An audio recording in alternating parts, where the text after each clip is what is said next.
Hello, if anybody's out there. If it is, know that I care about you. This is another edition of If Nobody Cares, I Do. We'll explore subjects that people have forgotten about, or maybe just don't care anymore. But we have to care in this world. I dressed up for the occasion. I end up, you know, I want to dress for success, even if it doesn't find me. Here's a story that a reader had told me about, and I think that this is a pretty pertinent subject. Um, let's go into the Great Molasses Flood. I don't know how many people have heard about that. Uh, it's one of the strangest disasters in American history. Um, it's January 15th, 1919, Boston. A great still storage tank held over 2 million gallons of molasses waiting to be turned into industrial alcohol. Without warning, boom! The tank exploded, not with fire, but with syrup.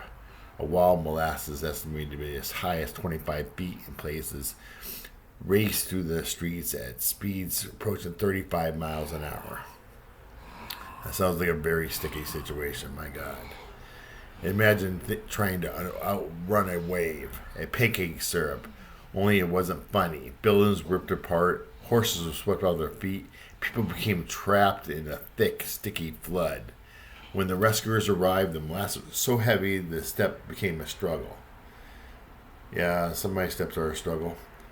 By the time it was over, 21 people were dead and around 150 were injured. Why it happened? Well, I hope somebody sued. Investigators eventually concluded that the storage tank had been poorly designed and inadequately tested. This disaster became one of the reasons engineers began paying closer attention to structural safety and building standards. See, not all regulation is bad. Standards have to be met so we don't die of huge amounts of molasses coming at you. Sometimes history changes because someone ignored a warning. Today there's little evidence the flood ever happened, but for those who lived through it, they never forgot. History remembers wars, history remembers presidents, but sometimes history forgets the strangest stories of all.